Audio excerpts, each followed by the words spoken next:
wants to put their reporter down, this might be a good time to do it right now. Take a second.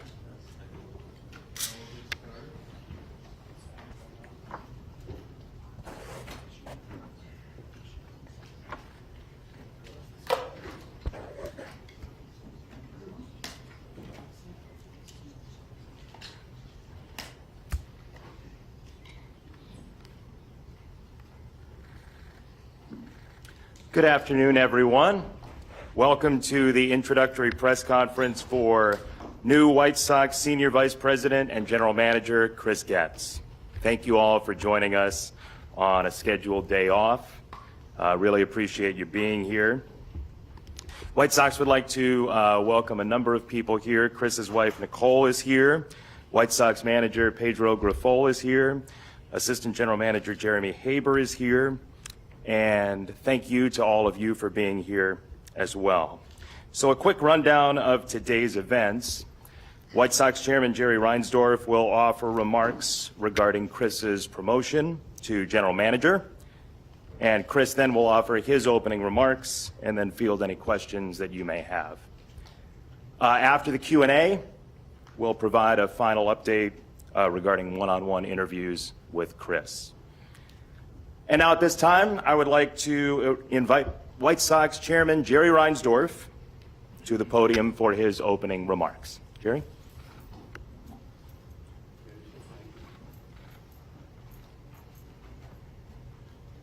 Well, thank you very much for being here. I just have two comments I want to make before we get to Chris. First of all, this has been my 43rd year in baseball. It's the worst year I've ever suffered through. It's been a horrible experience. I feel awful. I know how our fans feel, and we're gonna put this behind us, and we're gonna go forward and get better. But this has really been a nightmare. One other thing I want to talk about is I spoke to Superintendent Waller from the police department last night. And he authorized me to tell everybody that regardless of what has been said in the past by anybody, the police have not ruled out the possibility or the probability that the gunshots the other night came from outside the ballpark. I don't want to comment on the specific details because the police are still investigating. They haven't come to a final conclusion. But we have done a lot of investigation. We have gathered a lot of facts. And without going into the detail, because I don't want to influence the police decision, but the fact is, based upon the information available to us, I see virtually no possibility that the gunshots came from within the ballpark. It's totally safe to be in this ballpark. I don't think a gun has ever been, has gotten past our security. And I think ultimately that will come out, and I'm hopeful that the police department will complete their investigation as soon as possible. Now, turning our attention to the main order of business today, Chris Getz. I first became familiar with Chris when he became the farm director for the White Sox, and over the early years, I became tremendously impressed with the job that he had done or was doing as the farm director. For the first time in all the years that I've been associated with the White Sox, I had a farm director who was doing what I wanted. Somebody who was teaching baseball. We want to develop players who know how to play the game, and what I observed, and I told many people over the years, was that Chris was doing a great job. Now, when unfortunately I had to come to the conclusion that we needed a change at the top, the first thing that I did was develop a list of qualified people around the game who I thought could come in and take over and be fine general managers for the White Sox. Chris was on that list. There were quite a number of other people who were on that list. But the conclusion I came to is that what we owe our fans and ourselves is not to waste any time. We want to get better as fast as we possibly can. And if I had gone outside, it would have taken anybody at least a year to evaluate the organization and to get familiar with all the people that were in it. And that would mean that this year would not be a year of great progress. I had in Chris, who I spent hours talking to, somebody who is intimately familiar with the organization, who knows who the good people are and who the medium people are and who the bad people are. So he's going to be able to step in and start running right away. We have a core in this team that can get better in a hurry. We can improve in a hurry. And Chris can start to do the things he wants to do right away. If I brought somebody in from the outside, just to repeat, it would have taken a year. I could have brought Brent Trickey back, and it would have taken him a year to evaluate the organization. So even though I had a list of outside people who I felt could do the job, I also had a list of one among the inside people who I felt could do the job as well as anybody I was going to interview. I didn't have to interview these people because I knew them all. So I knew that they were qualified, but what I did know was I had somebody inside who could start right away making things happen, and that's the reason why Chris was selected. So now Chris will come up and he'll have some introductory comments, and you could ask him questions, and I'm going to sit and I'm going to listen to to Chris. This day is about Chris. I'm not going to take any questions. Thank you.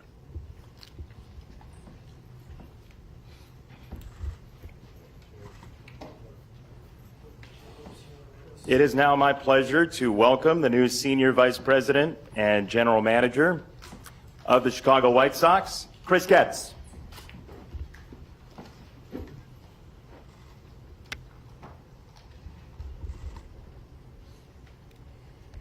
Good afternoon, everyone.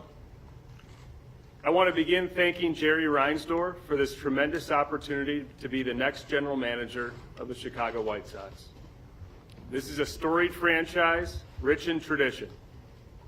It's an honor to play for this team, an honor to be an executive of this organization as it enters into a new chapter. I would like to thank my wife, Nikki, for her unwavering support throughout my baseball journey, and my parents for the sacrifices they made to put me into this position today. They taught me the value of family, which I work to impart onto my 3 children, Luke, Alex, and Avery, who bring me so much joy and balance in my life. This is an opportunity that I do not take lightly, and there's a lot of work to do. I am not naive to the expectation that things need to change. To that I will say, the fans deserve different. I am different. We will be different. From this day forward, our organization will do whatever is necessary to be better in 2024 and beyond. It starts with a strong foundation. We will assess international, amateur, and pro scouting. We will look at player development, sports science, and medical departments, all while continuing to integrate analytics into every process that we have. With my understanding of the ins and outs of this organization, I plan to empower the talent that already exists, quickly fill the gaps with outside hires, and bring innovation, creativity, and energy in our pursuit of excellence. Regarding our 40-man roster, the approach is that no one is untouchable. If we have an opportunity to multiply or upgrade our major league team from our roster or system, we will exhaust it. We will be looking to create more depth and balance to our roster for the near term and long. In the coming weeks, I plan to sit down with Pedro to assess our major league staff and meet with players to listen to their own ideas of where to improve the clubhouse. This feedback and all feedback is critical in developing a necessary long-term plan. So once again, I want to say thank you for this opportunity. I am excited about the change that has already begun and will continue. I am eager to more thoroughly assess our departments and foundation, and I am ready to officially begin this next chapter. All right, now we will open it up for questions for Chris. I'll call on you, and we'll have the microphone come over to you, I believe, and get your question. We'll start with Vinny. Chris, you said in your statement there that you are different. Obviously, fans can look at your resume and know where you've been the last few years. How would you say you are different from the folks who just preceded you in this position? I mean, just like any leader of an organization, you're shaped by your experiences. And, you know, I'm a recent player, was an executive in another organization, and obviously I've got my experiences here. You learn through those experiences, and that's going to shape me in the leadership style I'm going to have. But I realize that there is skepticism. I do. I am an internal hire, and I've got to, you know, bear that burden, and it's my job to go out there and prove otherwise. Right next to Vinny, Scott Merkin. Hey, Chris, you talked a little about the season, but in your estimation, you've been around the team for a while. What has gone wrong? I mean, maybe it's too broad a question, but what has been the overriding theme for you and why this team is where it's at in 2023? You know, obviously it's been disappointing, and you know, you gotta look deep into the organization and the foundation. And I spoke of the foundational pillars that we have, and it's my job to make sure we're sound in all of those areas. And the Major League team is a byproduct of, you know, the depths of the organization. So I'm going to pursue excellence in all of those areas, and hopefully that helps clean up our team. You know, we've had a lot of injuries. We've had players that have underperformed. And I look forward to sitting down with both Pedro and learn more about, you know, the coaching staff and certainly their styles, and gain that feedback from the players. Bruce? Right behind you, Jeff. Chris, congratulations. I'm wondering, there's a perception out there that, you know, the White Sox have stayed within their organization too much over the years. Obviously, you're an exception, and so is Pedro stepping out and bringing in other people. But what will your thoughts be about bringing in new blood and different people from other organizations to help you in your quest to win? You know, for one, I'm going to take advantage of being someone that's been here and has a strong understanding of the White Sox organization. And, you know, with that being said, it's going to be important to bring in different perspectives, different ideas, which comes with different people, to add to the group that we have here and make us better decision makers so we can go out there and put together a better ball club moving forward.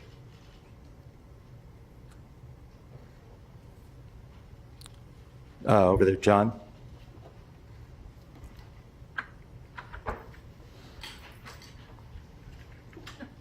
Hey, Chris. Given your role with the minor leagues and the kind of underperformance we've seen, why do you think you got this job? What makes you qualified to have this job running the entire organization? You know, I've been very proud with some of the players that have come up here and helped us win, going back to us winning a division a couple years ago. I have been managing the farm. I think we've got a lot of good people. We've got a lot of quality players. And once again, I feel like my experience of knowing what's going on in this organization, I'll be able to go out there and fill the gaps quickly to get us back on track. See a hand. Sully? Chris, do you expect major changes, minor changes? Do you think that this team can't compete next year with just a few changes, or how do you look at that? You know, certainly, I think I can address the elephant in the room that we do play in the AL Central. So, you know, every year, you know, it seems that the division is up for grabs. With that being said, you know, we sit at 53 wins right now, so there is a gap to fill. And we're going to look at different ways to improve this club. We're going to be creative with it. We're not going to lose sight of our long-term goal of winning a World Series. But in the near term, once again, I look forward to sitting down with Pedro and learning what we have to do, going towards the off season and getting ready for next year. We have a question in the middle here. I can't see who that is. Chris, first of all, congratulations. I saw you when you broke in. I was here when you broke in as a rookie.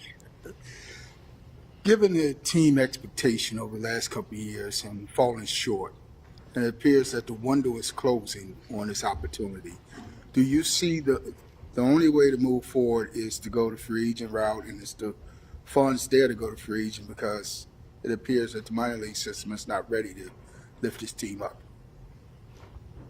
We're going to look at, every opportunity to improve this ball club. We've got some quality players on this club. Now, if that means that we need to look at ways to improve the depth in certain areas, we're going to do that. Fortunately, at the deadline, we were able to acquire some players to boost our farm system. Some of those players are at the upper level of the minor leagues. And then we need to go out and look where we need to supplement. Jerry's been very supportive through the years, from the baseball office. When we come to him and say that we need to do this or that, he's been very supportive. But we're going to look at all of that stuff in the coming weeks and months. There's another question over there. I'm blocked by cameras, and Cheryl as well after.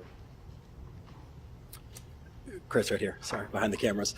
I know this is obviously day one for you. Jerry addressed it off the top, but as it relates to Friday's shooting incident, you got fans coming back tomorrow for a game. For those fans who may be concerned to come to the ballpark or have questions on how this was handled in terms of the information that has been released both from the White Sox and the Chicago Police Department, what do you say to those fans? Our security group and the Chicago Police Department are communicating. There are still some questions that need to be answered, but I do want to say that our highest priority is the safety of our fans, our players, and their families. Cheryl? Chris, congratulations first. The fans, they're not happy right now. How do you address them when they want to ask, how long is this going to take? When can this happen? Our commitment is to our fans, and we realize that they're not happy. So I'm going to do a deep dive into the organization, rely on the group that we have here, and bring in different ideas and thinking to boost the intellectual firepower that we have. Like I said earlier, we're fortunate to play in the AL Central, and we've got to find ways to build depth and balance to this roster to make us better for next year and beyond. Chris, you talked about learning from your experiences. Looking back at the situations with Omar Vizquel and Wes Helms, is there anything you wish you would have done differently in those situations, and what have you learned from that experience? Those are personnel matters that certainly don't want to go too far in depth on. I will say that I was very proud with our organization and how it was handled. We have extensive training, both players and staff, to prevent issues from popping up from time to time, and when they do, they know how to act accordingly, and in those cases, they did. Right in the middle over here. Following up on my colleague's question about last Friday, the way the police handled this by not stopping the game, even though they had people shot inside and they didn't know what was going on. We understand the team was not informed. Do you believe that police handled this properly, and should they have stopped the game for the safety of everybody inside on Friday night? It was clearly not an immediate threat to anyone. Obviously, there was time that needed to collect information, and our security group and the CPD worked closely together and operated the way that they did. And the questions are still going to be answered. Ryan McGuffey. Congrats, Chris. You just mentioned that there's nobody that's untouchable. We've heard a lot about the core over the last few years. Judging from you having this role now, is there a core now going forward that you see? I mean, if no one's untouchable, we know about the contract situations with some of the guys. What do you even use the word core right now? There's certainly players that we have on this roster that we feel like can help us compete in the future. I think it would be short-sighted to think that we don't need to add to the group somehow, some way. So we need to look at our roster, and if that means that we need to talk to other clubs or fill gaps in other ways, we're going to do that. Daryl? Daryl's right there. Yeah, if you.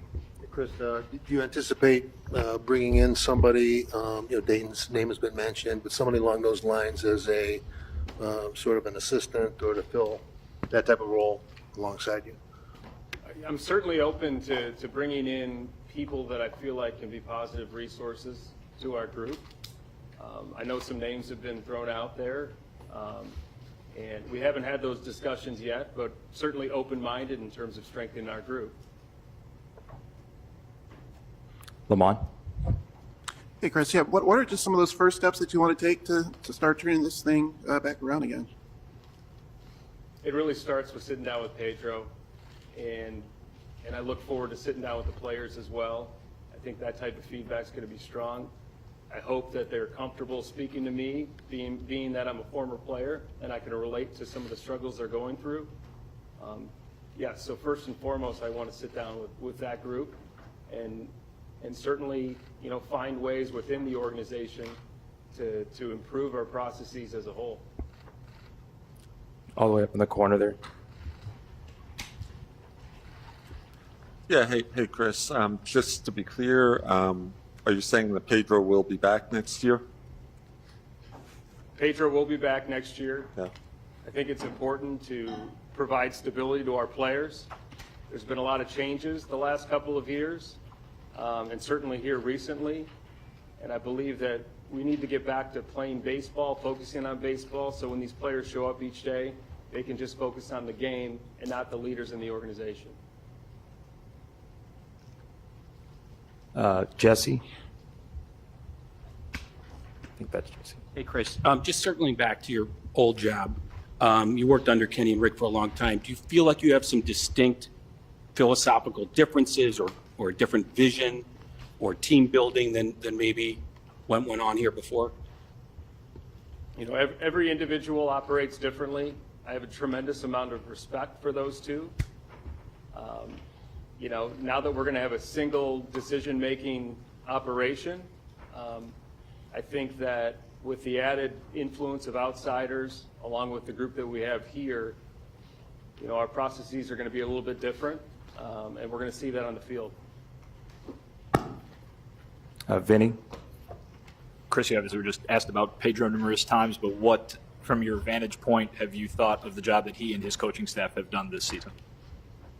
You know, Pedro's had to wear a lot of hats this year, and I certainly look forward to providing the support that he needs. Obviously, there's a lot of work that needs to be done, and that means learning more about what our coaches are providing our players, and I'll gain that in the coming weeks. Bruce? In a different conversation, Mr. Reinsdorf talked about that the players that you were developing in the minor leagues weren't necessarily the ones that you signed because you're not director of scouting. Do you expect the changes in scouting, and how do you look to beef that up so you have better players to develop? Yeah, I look forward to meeting with our baseball operations department. You know, recently here we've acquired some really quality players, both in the draft and international. That doesn't mean that there aren't improvements that need to be made, but I've been happy with the recent acquisitions of the players that we have. Ryan? Chris, you obviously, we've heard a lot about leadership this year, in one way or the other. With your experience as a player, you've been in good leadership clubhouses and bad leadership clubhouses. How do you use your experience as a player to identify what a clubhouse might need? Because it's not always the 30-100 guy that's the best leader. You know, I'm a believer that leadership starts at the top. You know, and Jerry made changes here recently, and you know, he's appointed me as the general manager, so it does start with me. Going back to my playing days, when, you know, I'm thinking of positive cultures I've been around, negative cultures. I think everyone knows what a good culture feels like and a bad culture feels like. Culture, certainly, you know what it feels like in the clubhouse because it lives there. It lives in the cages. It lives on the field during stretch, in the training room, on bus rides, planes, hotels. And it's my job to find the ingredients to improve the culture that we have. And when it comes to leadership and individual players, it starts with themselves. They need to understand what it takes to get the job done that night and be committed to that. You take care of your own business, and good things will happen. Mark? Chris, now that you're moving up to this role, what will happen with the player development or the vice president in charge of player development, that sort of situation? I feel like we're in a pretty good spot from a leadership standpoint, but with that being said, this is day one in this job, and we're going to look at ways to improve the player development operation as well. One or two more questions? John? Chris, you said Pedro had to wear a lot of hats this year. What do you mean by that? Like, what does that entail? Well, he's a first-year manager with our club, and certainly that means getting to know his players, getting his coaches comfortable here, and learning our front office, the operation throughout. And through that, you certainly have to have conversations and experiences that you won't have in year two. And first and foremost, I think having me now in this position and having a consistent conversations, throughout the days and as the season progresses, I'm going to be able to help him navigate a major league season. One last question. Daryl? Do you expect Tim Anderson to be part of the picture next year, and his contract needs to be picked up? Do you view Tim as being your guy there at shortstop next year? TA is a very talented player that we drafted out of junior college. We've seen the best years out of TA, and we've also seen some struggles. And we know what he's capable of doing on the field, and he's an important piece of the organization. Now, a decision like that takes time, and now that this is day one, I certainly want to sit down with TA, sit down with Pedro, and really exhaust that decision because he deserves that. Thank you all for being here. Congratulations, Chris Getz, our new Senior Vice President and General Manager here with the White Sox.